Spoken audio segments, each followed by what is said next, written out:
what are the 10 power of perception tools? And tools is, I think, the best point to begin, because Edward literally is putting together the way that the brain can assimilate this, and a way that we can, on demand, are more guaranteed of retrieving the right kind of information that we need from the brain to solve it. So there are things. The first thing he did was to set this in the form of maybe I've used the term element, or we use the term process, but he really likes the word tool. So the tool really does define a particular job or an aspect of what we're trying to do. And in the case of trying to set focus, in other words, to pick the right target, the right aim, or the right goal, or the right objective, then he has set and defined these 10 tools that don't have any particular right order by their design.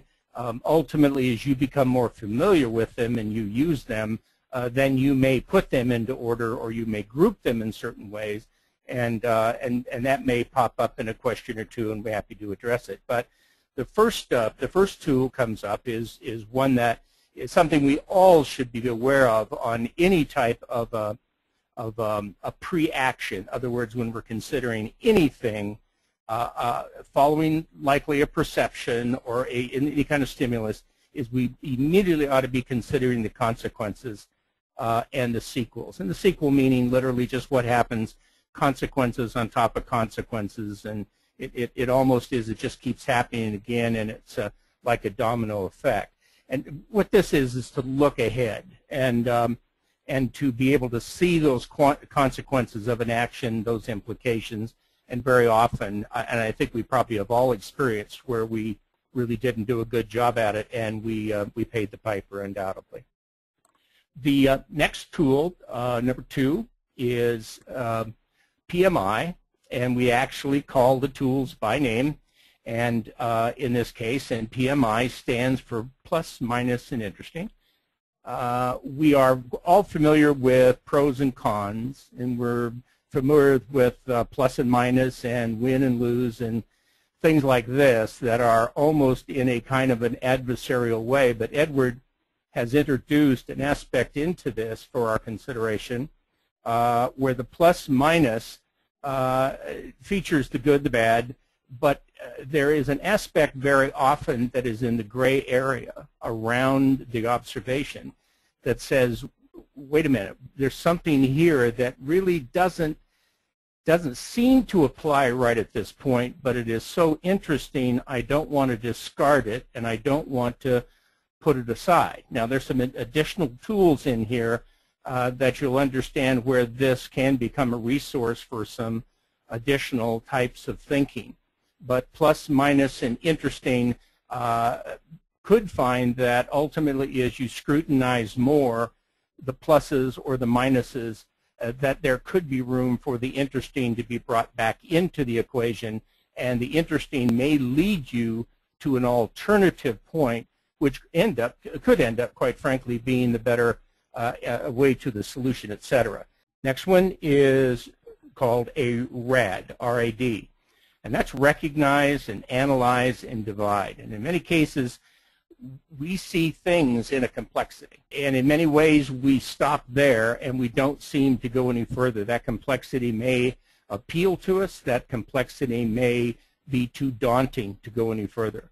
But what Edward is encouraging is to use the tool of RAD to dig in deeper, to separate, and in many ways that's part of the overview of a lot of Edward's work, is to separate our thinking and not let us too easily fall into predictable clusters where we're too quick and hasty to pass on by information. So the analyze and divide helps break a larger complexity, could be a concept down into a situation or into smaller, more manageable parts. And in that way you may end up finding out that there are other people that need to be brought into a situation as you begin to get into the specialized aspects of parts. And fifth, this is first important priorities. This again is an aspect by which Edward believes that the way to set the appropriate focus, the way to truly get a balance of all of the aspects that you need around a situation that you're trying to deal with, whether it be a problem, a dream, a hope, a plan, a strategic move, product development, etc.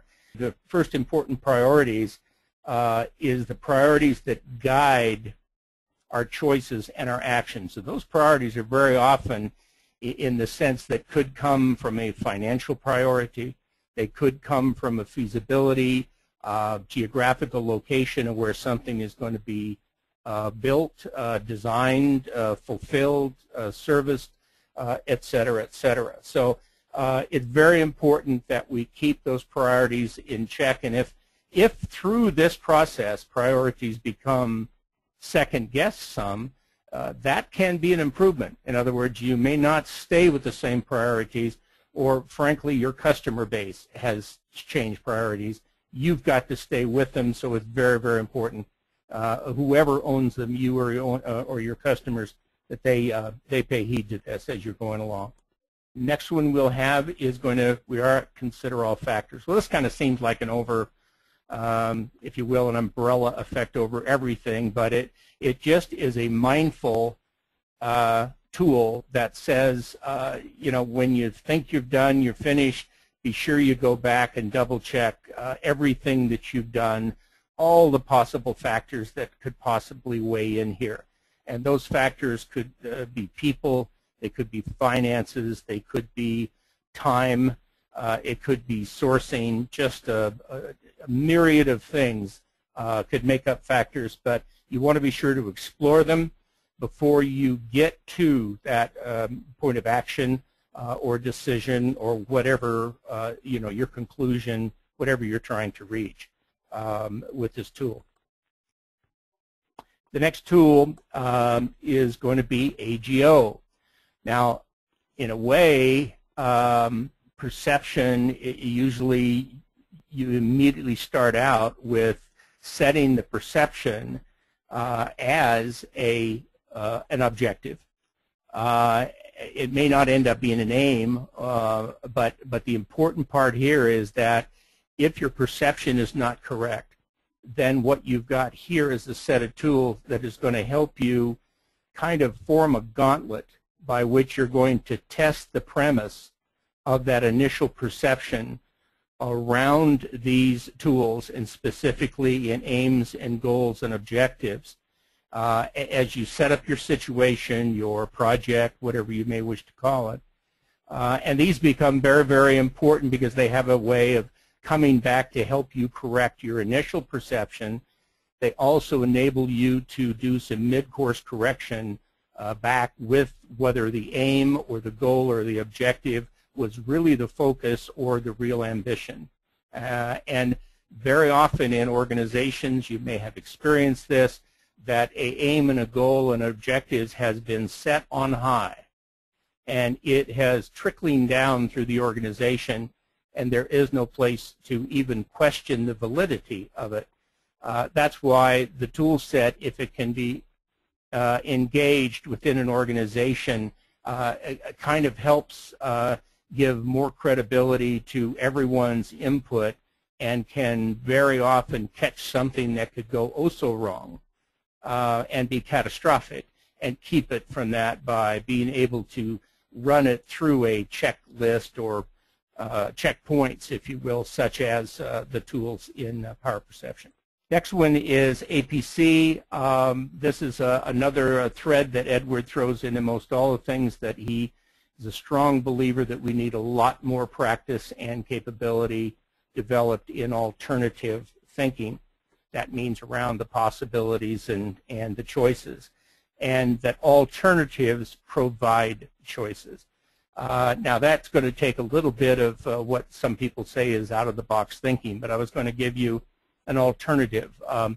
People accept that the numeral 6 plus 2 equal 8, to the point that they are seeking the outcome to be 8, and that is a metaphor for whatever they want the result to be. that then they accept the fact that it's 6 and 2 that make that 8, and there is an equation that they can stay with. What Edward wants us all to do, and what we try to help organizations do, is just think that 6 and 2 are not the only way to 8. That you could literally be 4 and 4. You ultimately can be 2 times 4. You can be 7 and 1. And you get my idea. But the point being that we get ourselves so narrowed and locked in to the fact that we got a result that seems to be acceptable to us, and we therefore accept the means by which we got there, that ultimately those means can be distorting, can be distracting, and can be erroneous in the path that we go. And it may be, X number of elements or X number of processes that we've got to work with. So we've got to constantly keep in mind what are some alternatives that we can be looking at here, and we could end up with a better result at the end. Next one is KVI. Very similar to priorities. This specifically is values. Again, these oftentimes are set up in a mission statement within an organization.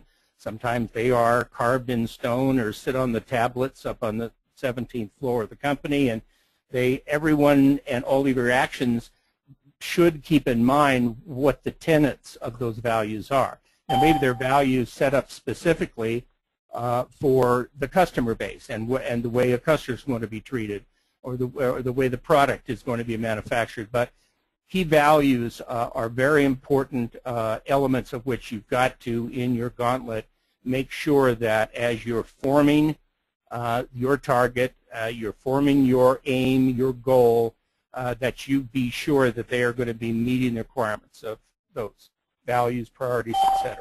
Next one is OPV. Now this is one I'm sure all of you are going to say we do this all the time, and that's other people's views. The reason we're bringing it up is you can't stress this enough, that you really need to be seeking other people, and in seeking other people you will find through their views maybe the need, maybe the opportunity, and maybe the wonderful treasure in finding new people that have additional views. You can't have enough views to bring it together. Now that may beg the issue of saying, well, gosh, this thing goes on and on and on.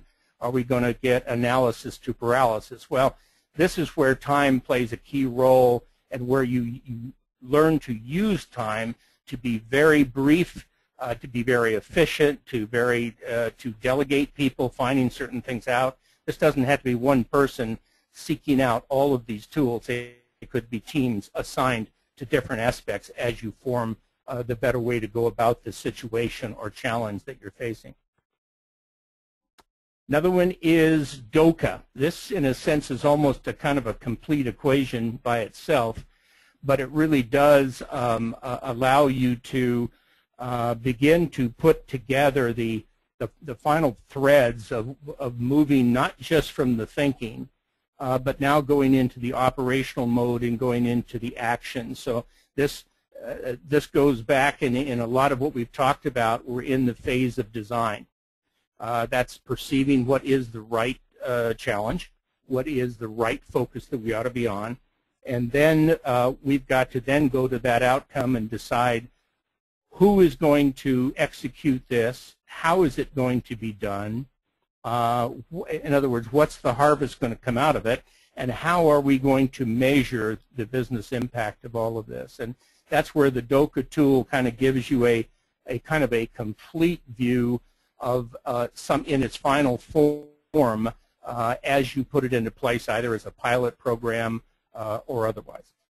And that's what we have in the 10 tools of the power perception. It occurs to me that as you were talking about DOCA, that DOCA is the tool where you choose which of the other 9 tools you need to use in a series to get to your objective, and then the tools, the other 9 tools, you can mix and match and use depending on your specific needs. Is that correct?